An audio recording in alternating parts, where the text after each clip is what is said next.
Hi guys, Olive here. Here today to discuss, review, and compare 3 different pieces of media that all cover the same topic. You may have already heard about the Theranos scandal, but in case you're unfamiliar, I will outline the whole situation very briefly.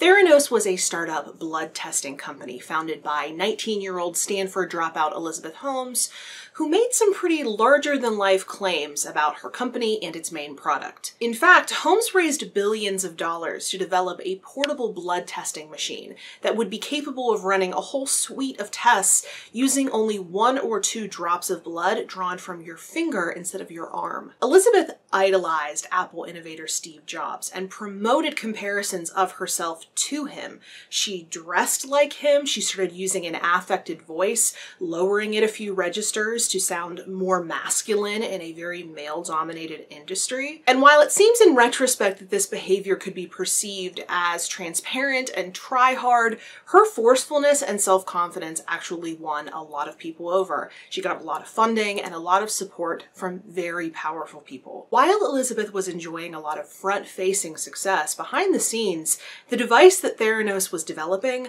wasn't working. Employees would raise concerns about inconsistent test results or failed quality control tests, and the response from management was always to silence the problem. Whether that meant cherry-picking data, closing departments off from one another so employees could not communicate effectively, or simply firing people left and right, claiming that they didn't believe in the mission if they started reporting issues. The real damning moment, though, was when they rushed this thing to market and started to test on actual patients, and when the Edison couldn't perform some of these tests, they would start using third-party devices, and even those weren't giving reliable results. Real patients were being provided with inaccurate pictures of their own state of health, and out of concern, several former employees started giving information on the company to Wall Street Journal reporter John Carreyrou. He eventually blew the fraud wide open with an explosive article detailing all the shady practices of Theranos, of Elizabeth Holmes, and of her bulldog second-in-command and boyfriend, Sunny Balwani. Now, this story is so crazy and complex that overview barely scratched the surface, but the whole purpose of this video is to compare 3 different pieces of media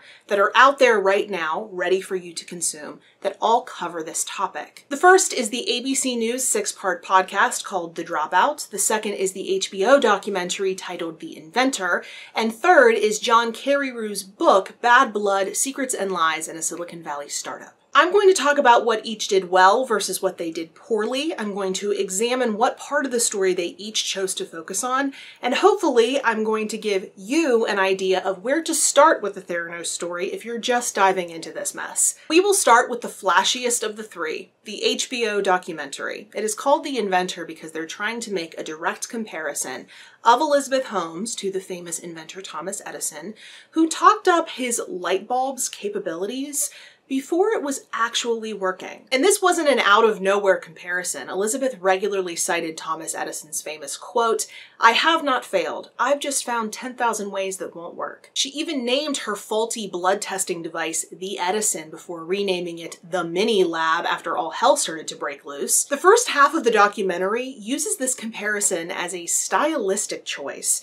They use old-timey feeling, silent movie footage to really drill in the comparison, but they were so focused on the aesthetic that they really missed an opportunity to highlight something that the other 2 pieces of media definitely did, that Elizabeth didn't invent anything. She had a far-fetched idea that she was told wouldn't work by people who know what they're talking about.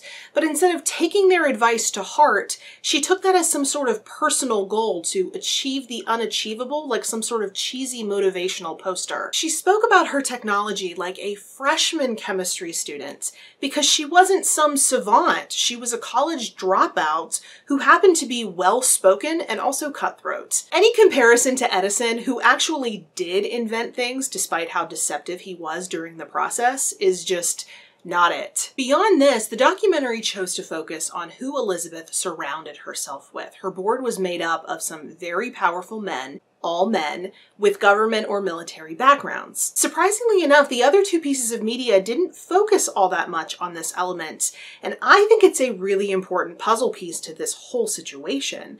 These men were won over by Elizabeth's lineage. They saw that she had male relatives who were scientists and entrepreneurs. So I guess they reasoned it was in her blood. Bit of irony there. But also, Elizabeth was a young woman. She was blonde and attractive. She was intelligent and well-spoken. And she would stare you down while you were talking to her like you were the most important person in the room.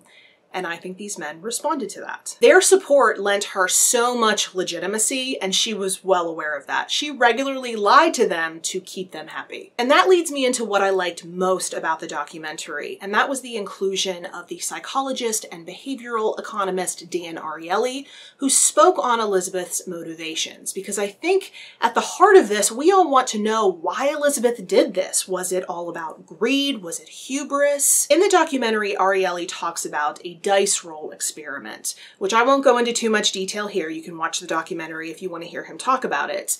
But the point is that people will lie more if they feel what they're doing is for the greater good.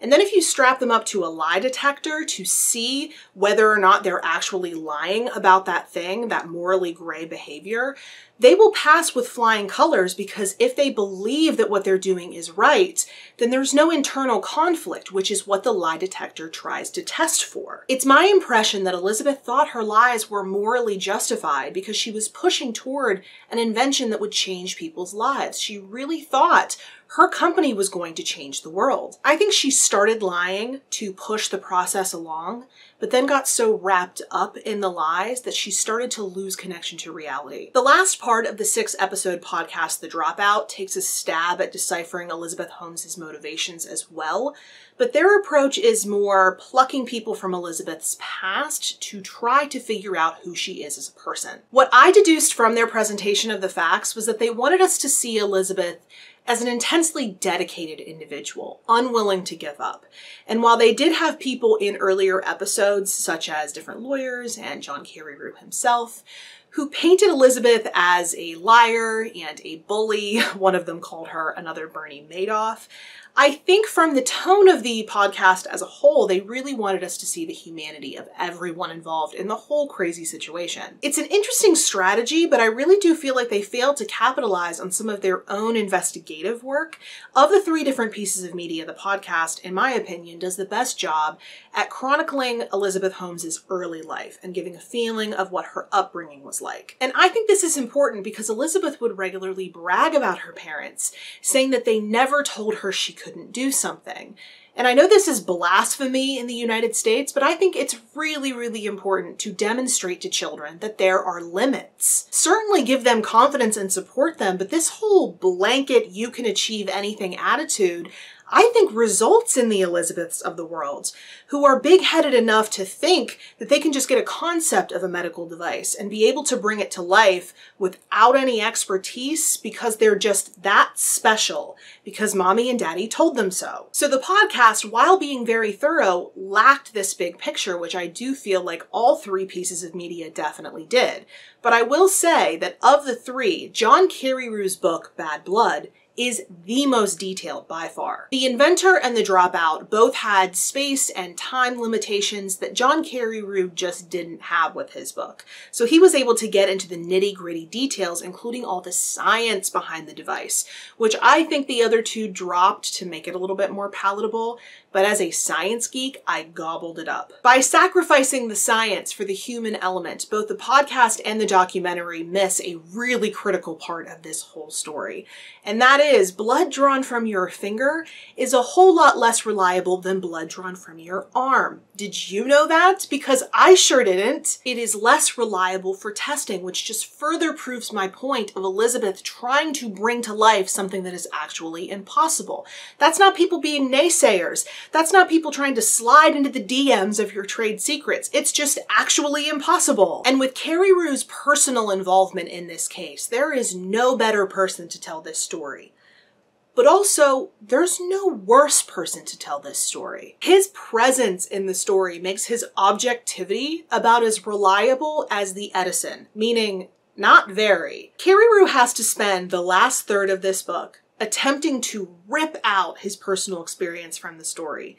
And I don't know if this was symptomatic of that or whether it's just his writing style, but he ripped out his own voice in the process. There is no authorial presence or guiding hand in this book.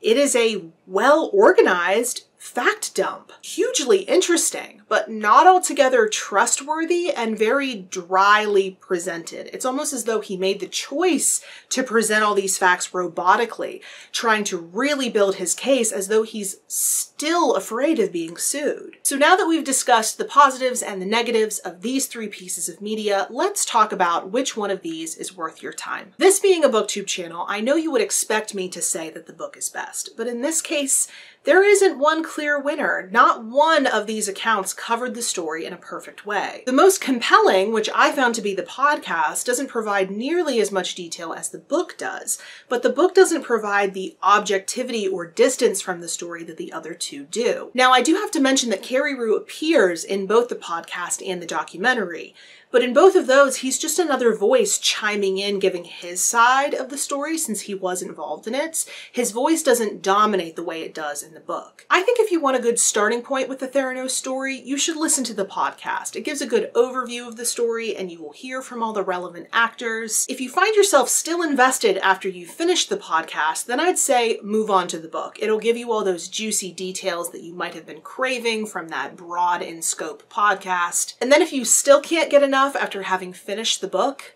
then move on to the documentary.